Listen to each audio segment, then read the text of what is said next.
Hey y'all, Neil here from Cube 3, and I'm here because Scott the Woz has inspired me.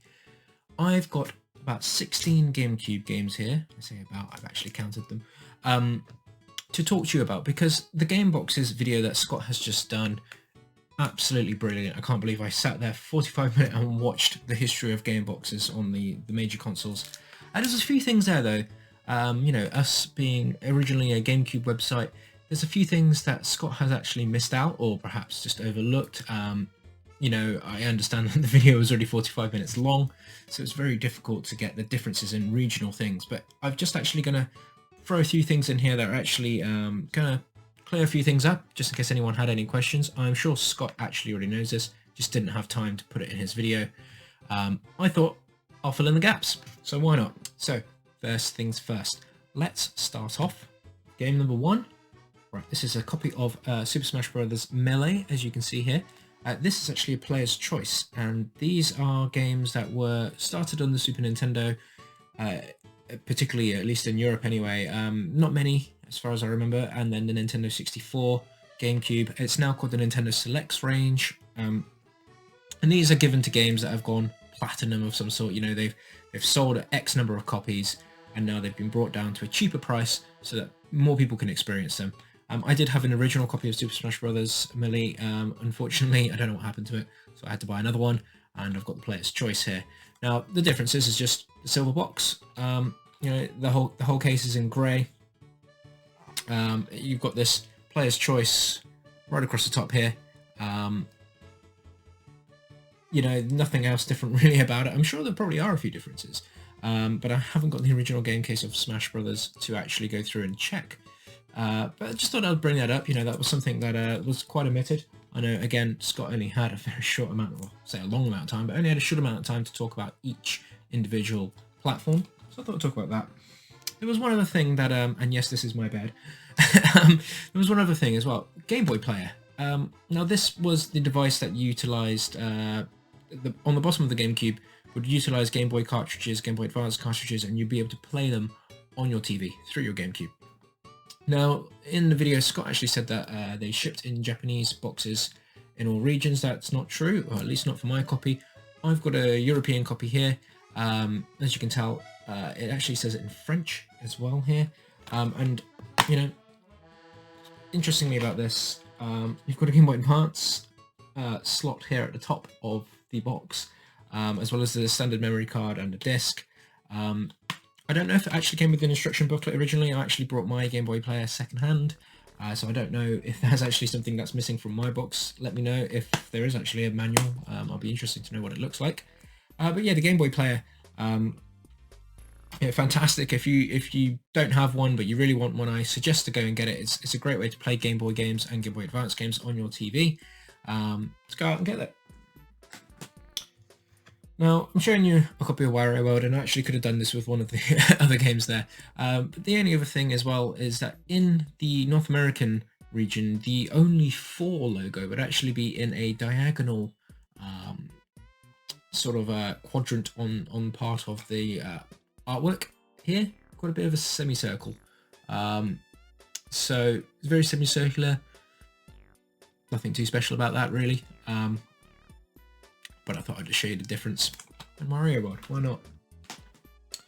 Now here I've actually got a US version of FZero GX, and the reason why I've actually got this is...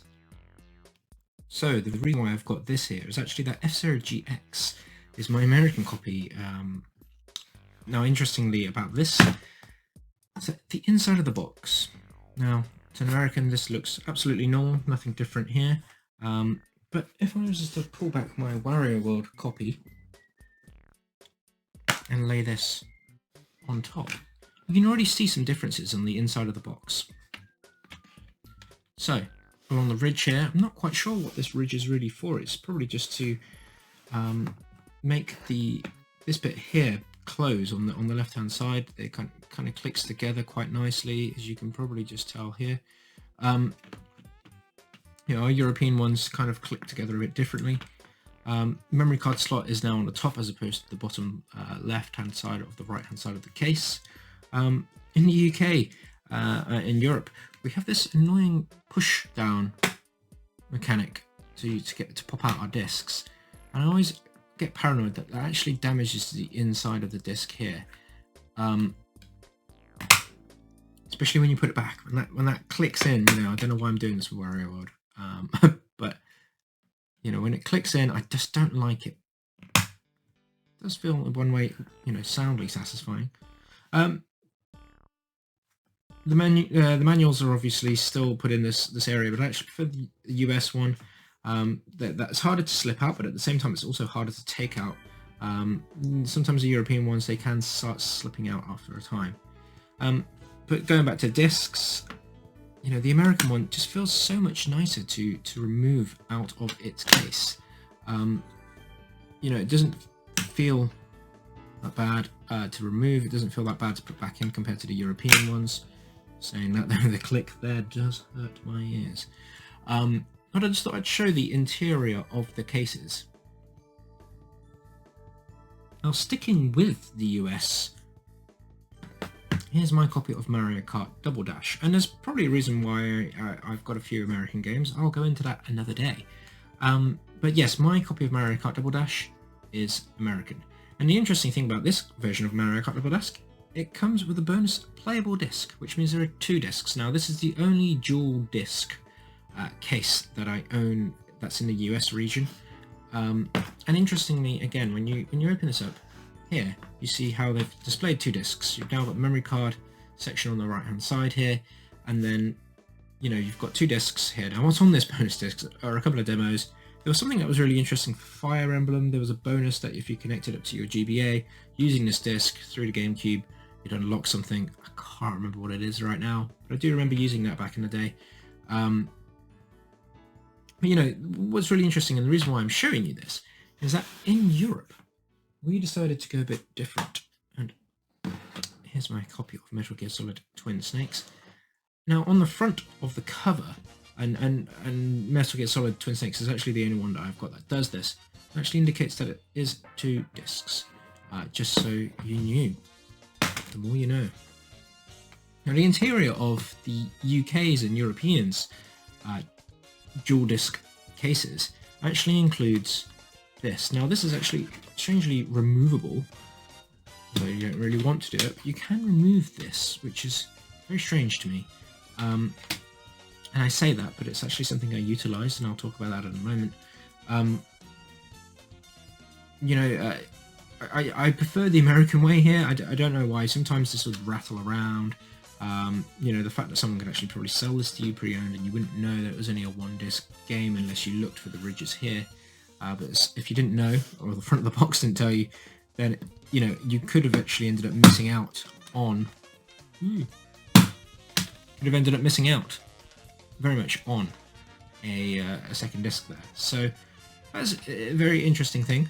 And again, as I mentioned before, the instructions telling you how to take the disc in and out. Now, the reason why, actually, that I found it very interesting to be able to remove this disc is that there was a copy of R Racing released by Namco at the time. I believe it was a take on Ridge Racer. It's Ridge Racer.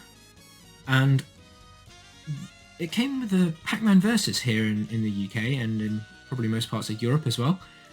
And when I traded R Racing in, I actually removed my copy of Pac-Man Versus, which came in one of these discs, and kept it, because I kept Pac-Man Versus. It's somewhere in my room. But I did not keep my copy of R Racing when I traded it in. So there you go. It was an interesting factor. Now, there were a few other dual-cased games as well. Metal Gear Solid will actually come back into the fold. But I should also mention, and you know, I won't blame Scott for not knowing this. This is a very sort of smaller thing for us Europeans. Over in America, they have the ESRB, and that has been in place ever since the whole Mortal Kombat and Night Trap situation. However, here in Europe, it's been a bit more convoluted, obviously because everybody in Europe has their own different rating systems. Now, from a kid, I always knew of ALSPA. I don't even know how that's properly said, as you can see at the bottom here of this Enter the Matrix box. It used to be a little European box sort of that would be on the bottom left of our boxes, and it would give you an age rating here. And then what happened, we started getting PEGI ratings.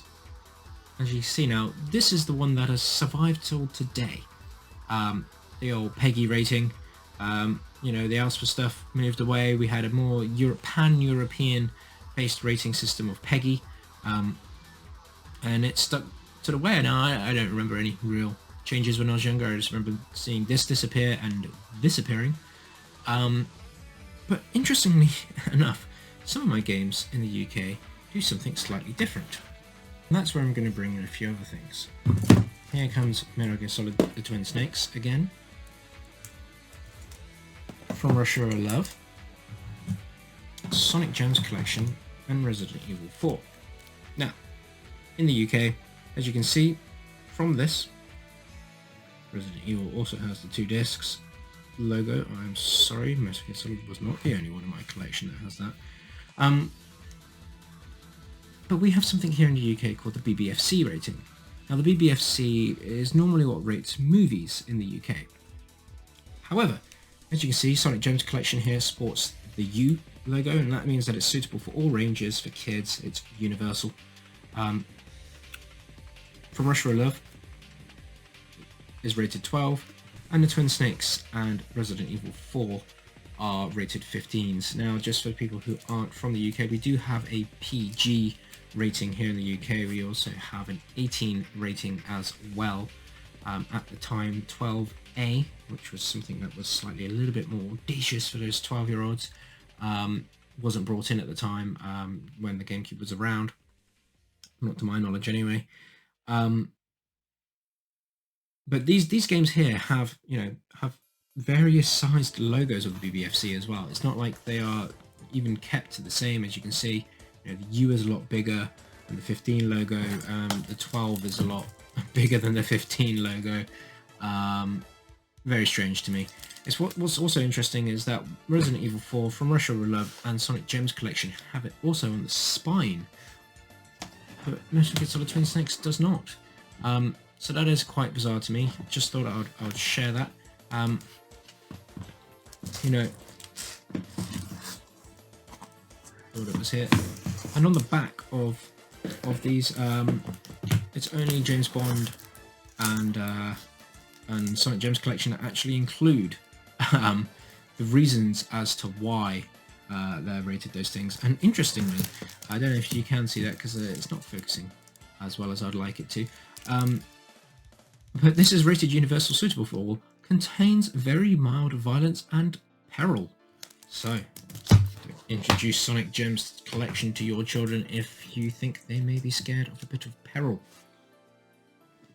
And then finally, the last thing I want to talk to you about today is the various PAL versions. Now, Scott sort of went over this in the video, and to be honest, to my knowledge, I'm still not quite sure of what the differences are. Now, I've started to establish this just by sort of deduction, but I'm going to show you Beyond Good and Evil.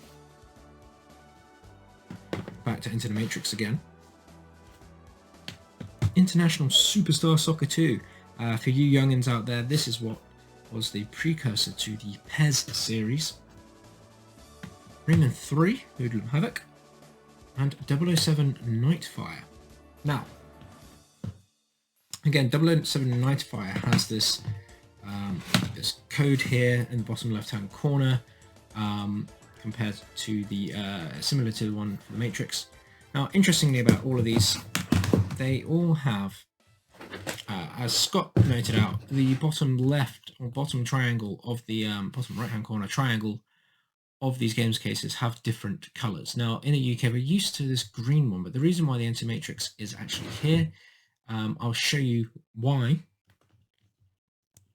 afterwards.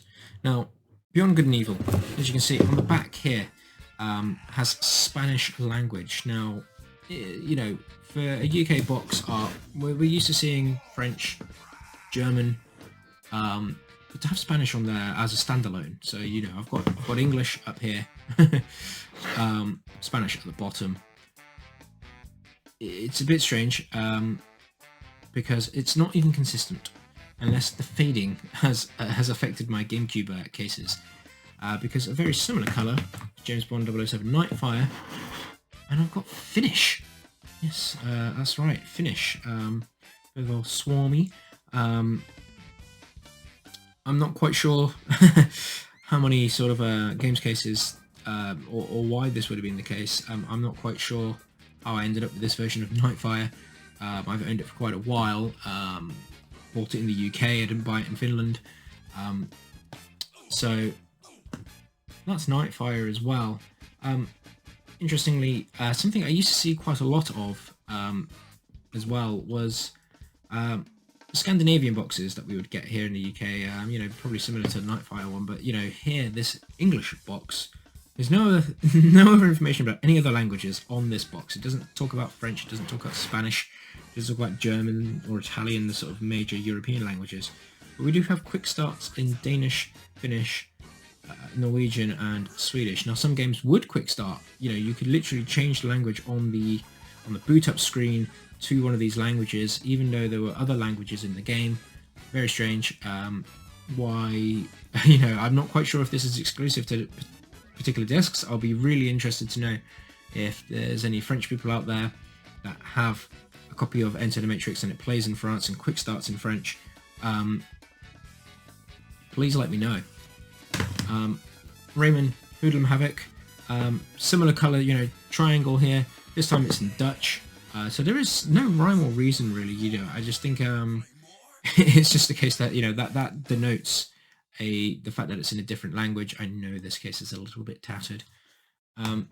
And ISS also brings it up in Spanish as well. So it's not even like the publishers have a universal code. It's not like there's a different color. It just means that it has different, you know, that it probably has a different language. So there you go. Some new interesting things to learn about GameCube box cases. Shout out to Scott the Was. If you haven't seen his video, I implore you go and watch it. It is a really entertaining video, much more comical than me. Go and watch him. You'll love it. You'll learn a lot more interesting things. I thought I'd add, this is an addendum. This is not to try and correct him or anything like that. I know he does a great job, and you know, I'm sure he actually knows these things already. Or maybe I've taught him one or two things.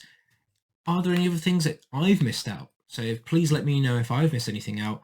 Let me know. Spot the differences on your GameCube cases. Post them down in the comments below, or have a look on social media and at Cube3us. Let us know what we've said wrong or what you've picked up as well. And if you can answer any of my questions from my video as well, please do. That would very much help me out. Well, anyway, I've been Neil from Cube3. Let me know down in the comments if there's anything else that you'd like to see GameCube related. But for now, thank you very much.